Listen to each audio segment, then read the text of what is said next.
Au commencement était la parole, et la parole est Christ. Radio Parole Vie, la radio qui donne la vie à travers la parole.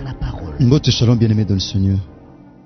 Mbote cher papa et maman, chers frères et sœurs, chers bien-aimés dans le Seigneur, chers membres de la famille, vous qui priez avec nous, nakati ya retraite internationale des familles, Otobandaki depuis hier. Merci pour notre encouragement, pour notre témoignage, pour notre suggestion, pour notre cadeau, pour notre radio Parole Vie. Pour la kanse bino bande konanga basi pe mibali. Bozo témoigner penza amour, pe reconnaissance ya munene na tina musalo ya pasi oto sala pona Yesu Masia Nazareth pe pona salut ya ba âme. Parce que mon eza mission na biso ana sena tango. Eza na tina salut ya ba âme. Bien-aimé dans le Seigneur, ne te pisse bino message mbaleleki que numéro nangai pasteur Herbi Oesuka na 661 et le col les a bloqué beaucoup melanga non tena numéro wana. C'est même beaucoup melanga ba numéro mususu na bande ko tozana bango awa. Le PC numéro beaucoup comme la biso. C'est même beaucoup la biso na plus 243 85 25 43 669. Tu peux na numéro ba sen nzambe mususu. Otobi na kati radio Parole Vie otozana yango pe ndengeza affiché na ba différentes chaînes partenaires na biso ya YouTube. Les ali deuxième jour na biso retraite au sambela nzambe pour na kofongola yango. Oto le cas directement na enseignement bon auto continuer le sambo na basal na nzambe. Tout sambeli bien-aimé. Seigneur te pousse ne pas ina yo tata na deuxième jour le sambo. Ya retraite internationale des familles. Otosangani partout à travers le monde entier. Les anaba etata basengi même nzela na misala ba kende tipo babele la yona biso longo. Pour te recommander deuxième jour on a saloboko na ngolo. Seigneur, esepelisa o ya kofungola lola no afin que tobika ngolo bolongo pe bolamu no kati na biso. To sambeli tate pa ina yo. Bikisa biso bolamu na otata. Sala biso ngolu tata pesa biso mayele bwana pe bososo le to comprendre penser na yo par rapport à mon enseignement autour na kata retraite. A ramener toute pensée captive na obéissance le bana tata. Na kombo na Yesu Masia Nazareth. Olonga liwa ndeto sambe na kondima. Et tout le bi. Amen. Amen. Merci les hommes de Dieu. Nous allons lire Genèse chapitre 3 verset 17. C'est le verset 19, passage de temps qu'il a fait passer. Autant que plutôt hier. Ça c'est la pensée de Dieu. La Bible a dit ceci, bien-aimé dans le Seigneur. Il dit à l'homme, puisque tu as écouté la voix de ta femme et que tu as mangé de l'arbre au sujet duquel je t'avais donné cet ordre, tu n'en mangeras point. Le sol sera maudit à cause de toi. C'est à force de peine que tu en tireras ta nourriture tous les jours de ta vie. Il te produira des épines et des ronces, et tu mangeras de l'herbe des champs. C'est à la sueur de ton visage que tu mangeras du pain, jusqu'à ce que tu retournes dans la poussière d'où tu as été pris, car tu es poussière, et tu retourneras dans la poussière. La parole de Dieu. Amen. Merci les hommes de Dieu. Thème Tolo Belezali. La puissance de la sueur pour influencer toute une famille. Lorsqu'on parle de la puissance, bien aimé dans le Seigneur, si je Tolo Belezali la sueur, on parle de la puissance de la sueur qui est capable d'influencer toute une famille. C'est quoi la puissance? La sueur a une puissance. La puissance, c'est un pouvoir d'imposer son autorité. Parce que lorsqu'on est puissant, c'est alors qu'on a, bien aimé dans le Seigneur, le pouvoir d'imposer son autorité. Bien aimé, Moutou aza puissant à imposer sa autorité naï. Bo salaboui, bo zong saboui, bo kotaboui, bo bimaboui. C'est une domination. Moutou aza na puissance à dominaka. C'est que La sueur impose. La sueur, bien aimé dans le Seigneur, Azan a pouvoir, il y a quoi imposer autorité. Il y a quoi imposer autorité. Bien aimé, il y a quoi influencer, tout peut, quoi impacter n'importe quelle famille. Bien aimé, tu peux savoir cette définition, il y a mon sueur, il y a sueur, bien aimé dans le Seigneur. Tu vas dire, tu côté en profondeur, on a où état scientifique. Bien aimé, tu es d'une manière évangélique, peu biblique. Bien aimé dans le Seigneur. Selon les dictionnaires, la sueur, c'est un liquide aqueux qui sort par les pores de la peau. Zali mai moko ya mungu aboy. Oye bimaka na madusu ya nzoto. Mais motoke bimaka pambate les hommes de Dieu. Motoke bimaka pambate. Ezane loko et puis ça kanzele na motoki pour motoke bima afin que température ezala normale. Bien-aimé Tobaki sur le plan spirituel, lorsqu'on parle de la sueur, bien-aimé, ta unzamba oloba, parce qu'il y a bon motobe motoke ko lesa mutute. Mutoke ko lesa mutute? Jamais mutoke ko lesa mutu. Ça c'est un langage. Zamabi, c'est par la sueur de ton front. Lorsqu'on parle de la sueur, bien-aimé, Tobaki, la sueur est sacrée. Mutoke zaka sacré, bien-aimé. Basarnela mutokite. Mutoke za sacré. Mutoke funda rabatu. Mutoke gangaka. Mutoke bomaka. Mutoke comme ça batu esclave. Mutoke comme ça batu babola. Mutoke comme ça batu pe ba riche. Mutoke pe et réclamaka. Et réclamaka, bien-aimé, les hommes de Dieu. Sauf que na 2 Samuel chapitre, plutôt na 2 Rois chapitre 4. Na 2 Rois chapitre 4, c'est une histoire que nous connaissons mieux. Ezali solo ya prophète, les hommes de Dieu. Prophète ya kufi. Atiki mwasi na ba nyongo na ba na mibale. Adefaki mutoki abatu. Adefaki mbongo abatu. La Bible dit tangu mukolo nyongo créancier aye. Amoni mbongo ba futre ezate azaki na droit parce que mutoki pesa mutu droit. Mutoki pesa mutu droit. Ezalaki mutoki na ye. O baliaki pa Musa na Nzambe. Musa na Nzambe mutu adefaki. Ndeko nanga. Oza onga na intercesseur.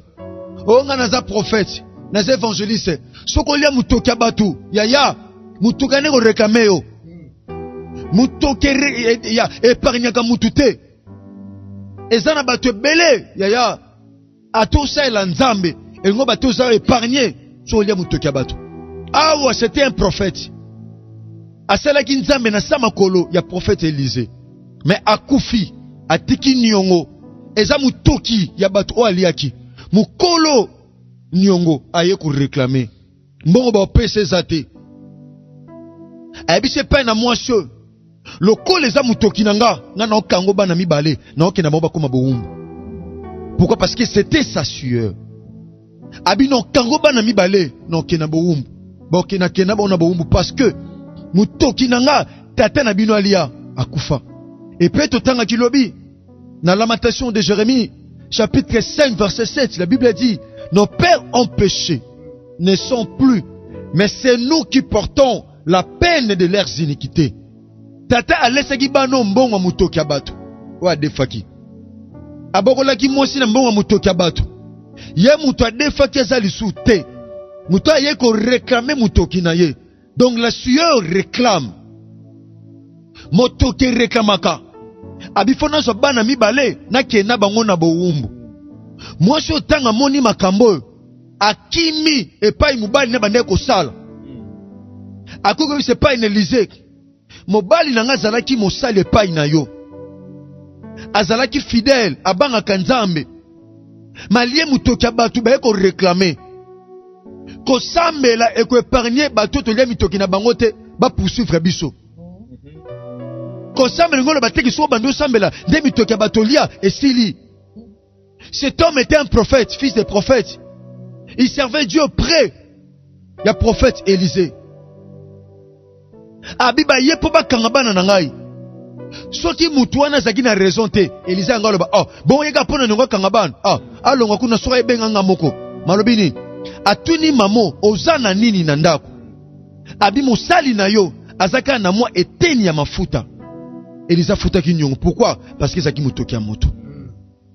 Multiplication mafuta salemaki ebisie teka kende ko futa nyongo ezalaki mutoki bana bakende suna boumbu te. Pourquoi? Parce que zana moto o asalaki miracle pona ko futa nyongo. Biso pe tozaki na se ya motoki ya satana na masumu o to salaki mezane lombe moko afuteli biso pe nyongo kombo ne Yesu Masia Nazareth. Oh matana crois pas kokisa nyonso.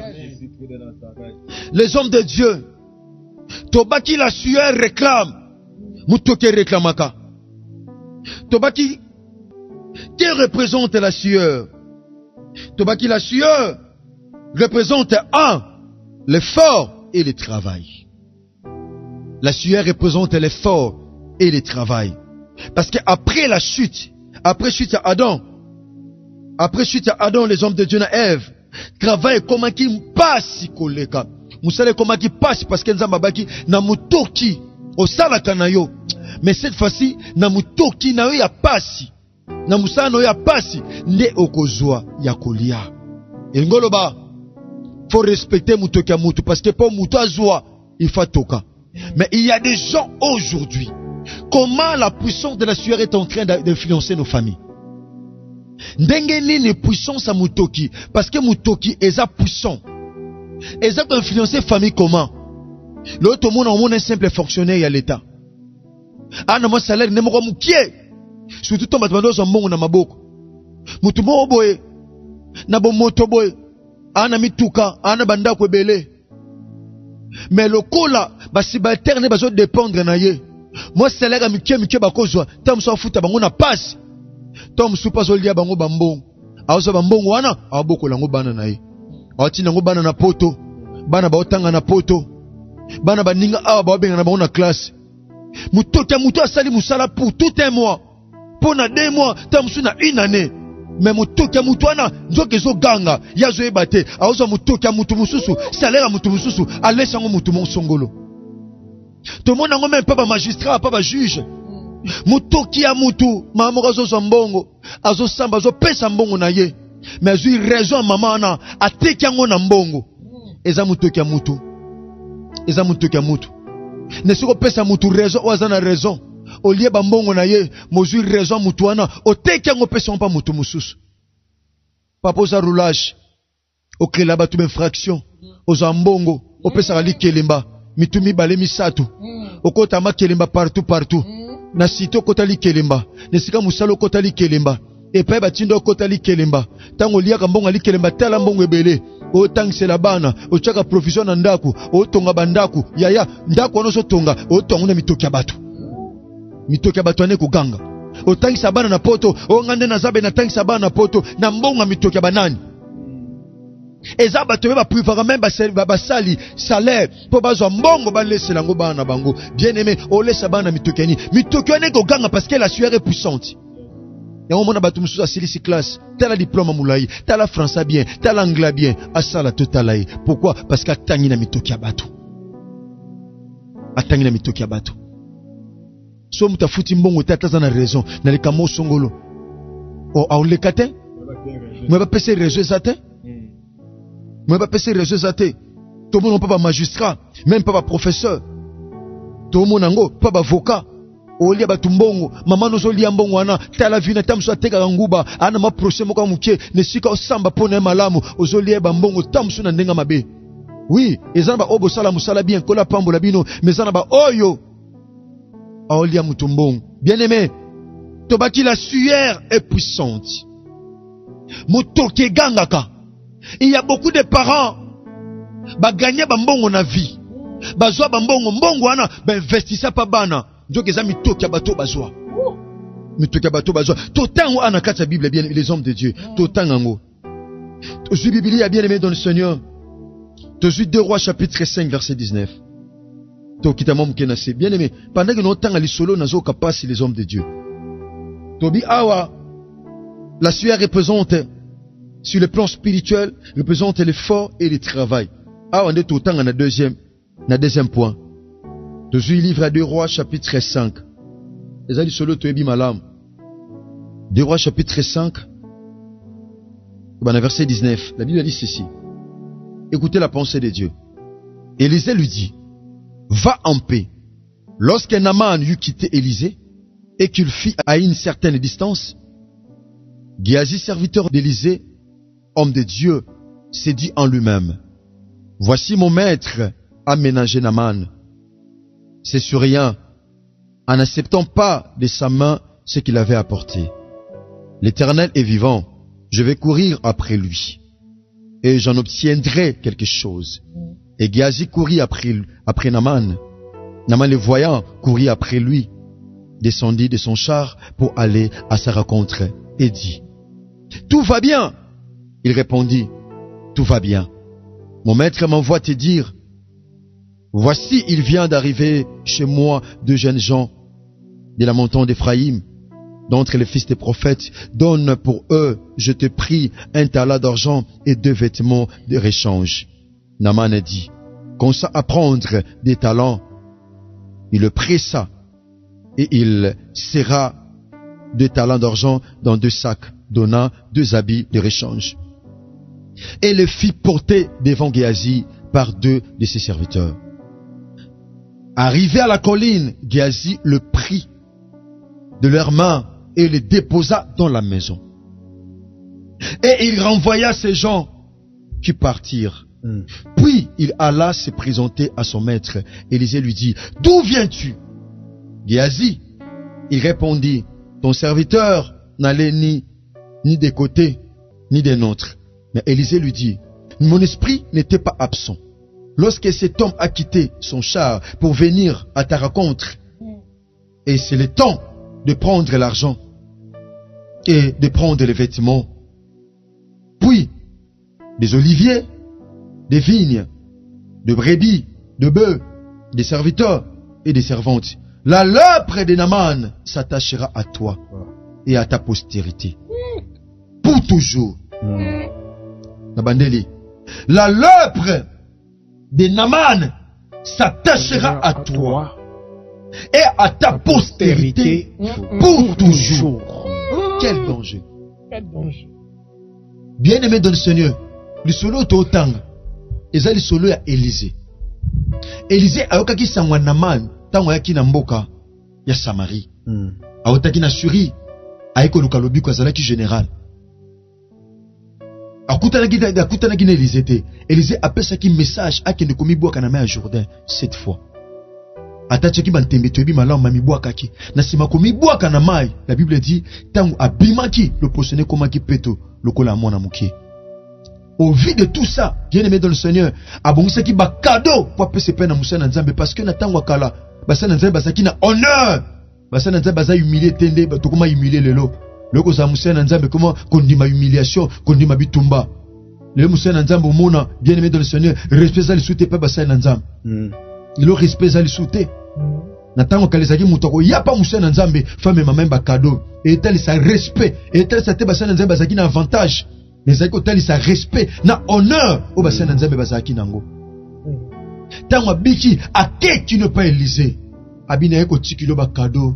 On a telle sa reconnaissance na o nzamba salilinga na comprendre que yoza na nzamba solo ba nzambe nyonso mukili baza ba nzambe te yo ndoza na nzambe abisa va merci na nyonso sali merci na ozelo na ote zonga na biloko na yo na osimba te a supplier maboyi na mana simi nzela ki tango akei Géasi abi nana posala nana poseloko nesika yebi se pa ina maître na ye maître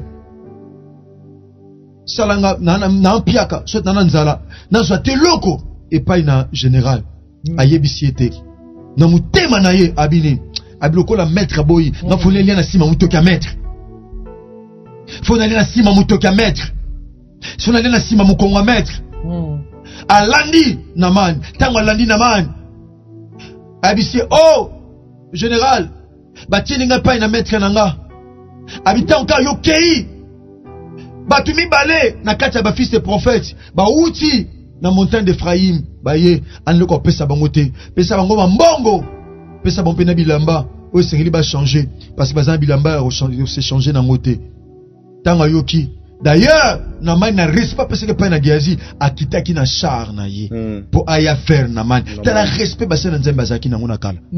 Aujourd'hui, ce n'est plus le cas. On a mutumoko boya fandi, a ofinga musena Nzemba na réseaux sociaux. Mutumususu afandi. Yaya, soki ba faux baza ba frappé bazati. Po ba faux bazali, faux ba fré ba banda kozanga. Les hommes de Dieu. Tangoye ayebisi bon apese biloko azu biloko akeko bomba na ndako azonge pa Élysée ezabi outi wapi abi ngana outi na ngepa ite na baluka na bitala tango landaki général Naman tango landaki tango kitaki na sharpo ya verio apesa ke biloko ngana monaki esprit nanga ezalaki musika na ote ezalaki pene na yo esprit nanga ezalaki pene na yo abitala lokolo lukyo lia na sima mutoki nanga lokolo lutoli na sima mukongo nanga lokola mutoki ya mutu ezalaka sacré bible lobi mutu na mutu akolia na mutoki na ye lokolo zo lukolia na mutoki nanga ngana salaka yo zwaka ngana salaka ngana zadazo yo zwaka na musala ya pasi na sala bilanga na sala eloko tel ngana salaka yo zwaka lokolo sali boye obebisi abitala omoni lepre oyo général azalaki nango omoni passe au général azalaki nango omoni soni au général azalaki nango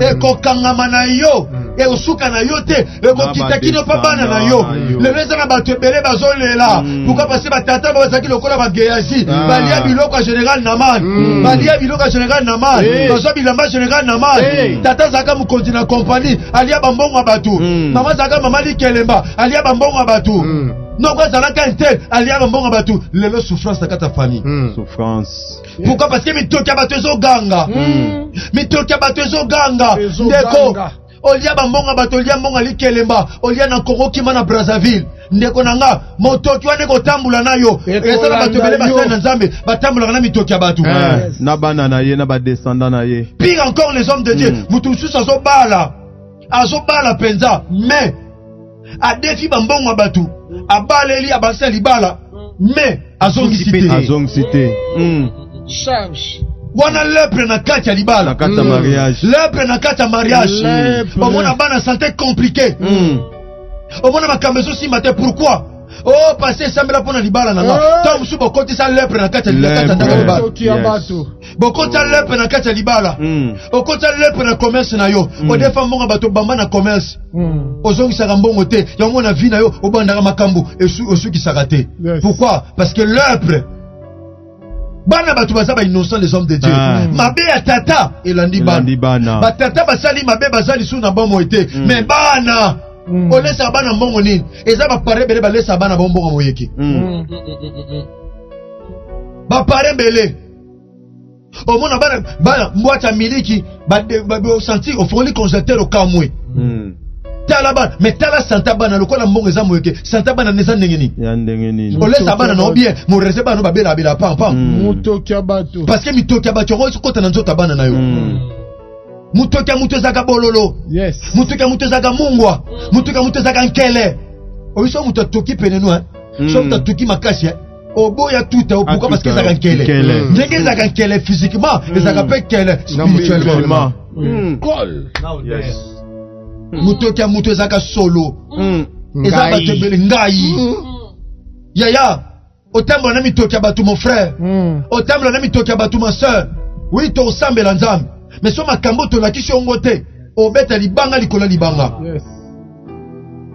toyebisa Nzambe Seigneur giaza sala mabe bana bazwa lepre bana bazwa botama okuta lepre na famille lepre déjà na famille pona mutoki leki akuti ya na lepre famille koma famille ba lepre mutu nyonso musala osala ozana lepre pourquoi parce que musana Nzambe maloba parce que tata aliaka mutoki ya bato lelo lepre kota na famille la plupart ba mouvansi en kala o réaliser na régime en kala au mona lelo bazana ba lepre bana mo bazana ba lepre spirituel ba souffrir lelo ba souffrir parce que ba botura banda kwa bato ba botura mituka bato ba botura biloko kwa bato lelo réaliser lelo ba osala mo ba onyo kwa ma mon frère tom su tata na nzoza mokonza botura biloko bato yo encourage ka abotura mituka oyo kumbaka mapango bato abotura mapango bato a changer ba kombo ba généraux ba konzi ba botura ba terrain bato soki na kinkole papa Soto kena na commune en télé. Tala ba tudé bazo lela. Maman ka teka na nguba na ye base na Nzambe. Abundi akangisi mbo male masombi terrain. Yoza mukonzi. Oza na facilité osoma lupango ata wapi, ata na lemba, ata na gimete. Moko boto na lupango maman moko abunda akangisi ma $5,000 na ye. Yaya ofuta. Lèpre. Oko futa. Ba chef coutumier. Yo soki lèpre simiote aussi mabana na yo. Bato bele même ba chef coutumier teka lupango moko teka no batu 10. Oh na mikanda, oh na mikanda, oh na mikanda. Mutu vrai acheter na zo banate. Mestre. Lèpre des hommes de Dieu, lèpre. Alia monga batu mestre asinera dossier te. Lèpre. Garantie. Ah, garantie pas 2 personnes. 2 personnes, 3 personnes. Lèpre. Et ça bato belé ba sena nzemba obota na ba lèpre. To continuer mater au lobby vendre. Amen. Amen. To continuer au lobby bien aimé. Nous voulons prier le Seigneur. Il y a ton senga ga mawanzambe. Mawanzambe ka. Tono le laga panzambe. Mawanzambe. Ata to beti maboko. So to na si à lèpre. Maboko to beta moto misabso na si à lèpre. Et c'est une intervention à Lola. Bitumba famille so senga Lola. So na famille so senga Lola. Lola. Et senga Lola. Lola intervenir. Lola intervenir. C'est important. Lèpre o mawanzambe kaka. Alléluia. Tout ça mana berger blanchard mo que charge. Alléluia. Totombola non Christ na pasteur prince. Alléluia. Totombola Christ na le samba lelo. Alléluia. Bon berger blanchard a omema biso na partie ya suka pona to chuter. Bien-aimé, merci beaucoup l'homme de Dieu. Je vous en prie l'homme de Dieu. La Bible nous dit, vous connaîtrez la vérité vous affranchira. Amen. Oh, la vérité c'est Jésus-Christ de Nazareth. Yes. Amen. Je vous laisse kotombola Yesu Masia Nazareth. Papa atam susu omona osala makambo oyeba na ote ko sala mabe. À travers ma terre, on comprendre que nazo kambonga mutu moko injustement. Ya o se repentir na yo me banana ko tombola Christ pona ma terre o. To ba sene na tomboli yo pona lobano na yoki. Bien-aimé papa maman frères et sœurs, moi na o zolanda biso. Lo bankolo tombwa mana yo tombwa malikola finanga to sambe na kombo na Yesu Masia na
l'homme de Dieu. Frères et sœurs, papa maman zolanda bisoto lito senga mawa ya Nzambe.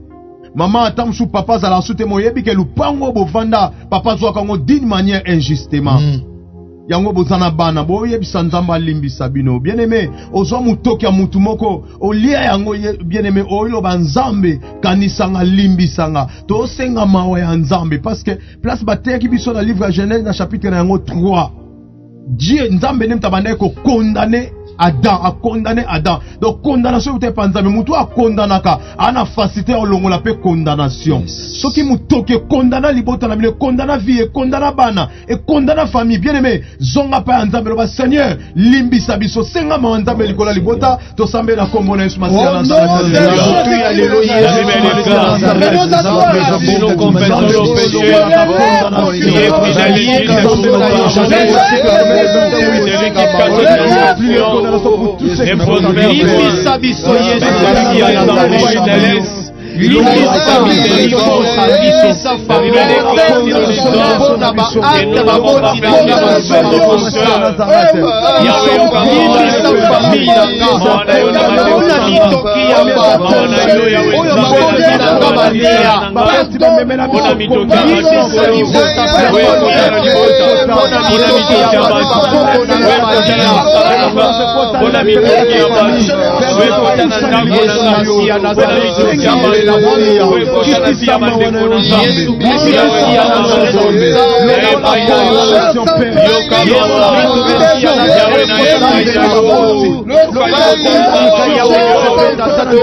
Les hommes de Dieu, oh, bimisa famille na yolo ba famille nangeza la libre. Na condamnation se kota na nzela ya puissance ya sueur. Famille nangeza la libre. Et loko nyoso e fier ça qui famille na biso. Et même na condamnation, to déclarer liberté na yolo Yesu Masia Nazareth. Et kota na kata famille na sena mawanzambe. Nzambe famille za la libéré. Na kombo na Yesu Masia Nazareth. La liberté. Ya liberté na Nazareth.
Jésus-Christ de Nazareth. Merci beaucoup l'homme de Dieu. Je vous en prie, l'homme de Bien Dieu. aimé dans le Seigneur, ozoebisa Kristo abanako justifier libota. Amen. A justifier famille, Yes. a justifier bana, Amen. a justifier ba parents, Oh. a justifier libota par rapport Alléluia. ya ba acte o esalama, O esalama. par rapport ya mitoki ya batu, o ezo ganga, o ezo réclamer famille, o ezo limiter famille, o ekotisi famille na kata condamnation, na kata malédiction, ozo ebisa Yesu Kristo Nazareth, musala osala ne ekulusi ya Golgotha, tata na losambo ya butu ya lelo kolandisama na enseignement oyo nga nazwi na boyebi na bososoli ya liloba na yo nkolo nazongi kaka epai na yo justifie libota na ngai, justifie famille na ngai, kolandisama na oyo bapara na nga basala, kolandisama na mitoki ya batu oyo ezoko kondane famille na nga lelo. Yesu Masia Nazareth bibelobi na nga na likolo ya ngomba obondelaka otokaka emotoki na yo ebongolaka makila. Tata tika sacrifice ya ekulusu ya Golgotha. Tika makila oyo sopana na ekulusu ya Golgotha et justifier famille nanga, et justifier bana nanga, et justifier libota nanga, ozo déclarer na kombo na Yesu Masia na justifier misala, justifier libota nanga, justification Yesu Masia na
les hommes de Dieu, Bible lobby, il n'y a aucune condamnation pour tous ceux qui sont en Jésus-Christ de Nazareth. Bien-aimé, Nenge Christ a justifié libota pe famille mobimba bandeko nyonso ozo déclarer siko Yesu Masia Nazareth alongo la condamnation. Il se peut que loko la famille est qui condamné à cause ya mitoki ya bato. Mitoki ya bato balaki ko ganga et quand ici famille na kati ya malédiction. Bien-aimé sikoyo ozo déclarer Yesu Masia Nazareth a libéré libota na kati ya condamnation wana. Peut-être écoute qui maladie, peut-être koufande écoute qui na kati ya famille, peut-être échec, malédiction, chômage na kati ya famille. O déclarer siko Yesu Masia Nazareth kangola ngai, kangola libota na ngai na kati ya condamnation oyo tokota ki na yango ozo beta maboko ozo déclarer na kombo na Yesu Masia Nazareth. Alléluia. Yawe kangola ga kangola bana na ngai yeke ya okini condamnation quand je suis dans Nazareth tika misala ya kota nikola momo inanga kata condamnation kangola déclarer Yesu Masia Nazareth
Les hommes de Dieu, je ne me souviendrai plus de vos péchés, ni de vos iniquités. Amen. Il me dit que le beau comme Obali tombe à l'écolo. Vas-tu le respect et pas tous amis? Tu vas coller sur Massia Nazareth. Natamsek bo mwenanga malamu te. Natamsek bo mwenanga malamu te. Natambulaka na mitoki ya bato. Natambulaka na mitoki ya bato. Kololimbisa ngai. Kololimbisa ngai. Bakolo. Natambulaka malamu to amsuna vinanga. Natambulaka malamu to amsuna vinanga. Nzoka bapara babokola biso na mitoki ya bato. Nzoka bapara babokola biso na mitoki ya bato. Mitoki wana ezoganga kati. Lelo mitoki wana ezoganga kati na biso. Ezopekisa biso tosala. Ezopekisa biso tosala. Ezopekisa biso tobota. Ezopekisa biso tobota. Ezopekisa biso to vivre na esengo. Ezopekisa biso to vivre na esengo. Yokela biso mawa. Yokela biso mawa. Kangola biso. Kangola biso. Merci Saint-Esprit. Yes. Sopra manabosheke. Sondo brahmana bosheke yamana brosé. Sopra meka yamana brosé. L'Esprit de Dieu est en train de délivrer. Est en train de délivrer de la puissance de la sueur. Alléluia. L'Esprit de Dieu est là pour nous délivrer. Saint-Esprit, merci. Merci mon Santo. Merci pour nali bakumalamu. Otozo na présence na yotina ko sambela. Yesu. Tondi mosala bisongolo pe bola. Pe tondi malola na otata. Ezo fonctionner ko funga makati kata na bomona biso. Amen. Zo lo komozo nkembo pe masan joli. Na kombo na Yesu Masia Nazareth. Nzamba solo pe abomo nde to sambe na kondima. Pe tolobi amen. Amen. Merci acclamons le Seigneur. Merci cher bien-aimé dans le Seigneur. Merci Basana Nzambe pour na musaloto salato sima na loboko kola kanisa biso. Amen. Na tina na yango. Nous en kata retraite awa. Kola kanisa bino. Asala nongolo pe bolamu. Tozo ba message ebele ya ebele. Ah. Tu peux sa Nzambe merci. Non to saleli kamo tina ndenge na biso so Nzamba tindi biso te to sala. Non to mona makambo nyonso. Bien-aimé dans le Seigneur, tokuta na lobby, mais pour na lelo, nde to sambeli be to sambela ngonga 12h, to sambela ngonga 15h, pe to sambela na 18h pour to 6 à 19h. To font le jeûne na biso. Le but okoba par la grâce de Dieu, qui nous lundi. Sur le sambo zaki li pamboli pona sambela ta pona biso. Ko la bomba biso ya ngona le plus important. On est le plus important. Bien-aimé, doko uzana ba chaîne na biso. Yaya, loko faire abonner bandeko. Bien-aimé, Radio Parole veza na chaîne YouTube té. Sauf que tozana bandeko ba chaîne partenaire o basunga biso pour ba diffuser yango parce que toi na chaîne YouTube té. Tozape non prêt à kosala yango té. Ndeko nanga bi tozana application toza radio. So biloko ne ko ya plus tard, mais faut tozala na émetteur na fréquence. Toi non prêté aux anango parce que ma cookie est limitée. Mais tous en application où sengeli biso ne sto zala nango pour so tous en mingité en application na yo beba ndeko App Store bandeko ya Play Store tokota parce que lundi ndeto oza ezala inauguration. Nzambo sala biso ngolu to ndima nyonso ezamala par la grâce de Dieu. To ko rappeler biso programme mango parce que dimanche peut to le kandeto za beti dimanche to za ti lundi. Donc chaque jour ndeto bandi to bandaki mercredi à lobby. To ko banango le jeudi, lobby vendredi. Bien-aimé dans le Seigneur, to ko ba par la grâce de Dieu. Et le ko la 6 jours à le sambo.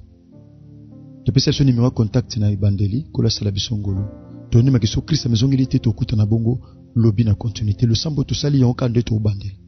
Tika bolingo le peuple na Christ bila pino merci soyez bénis.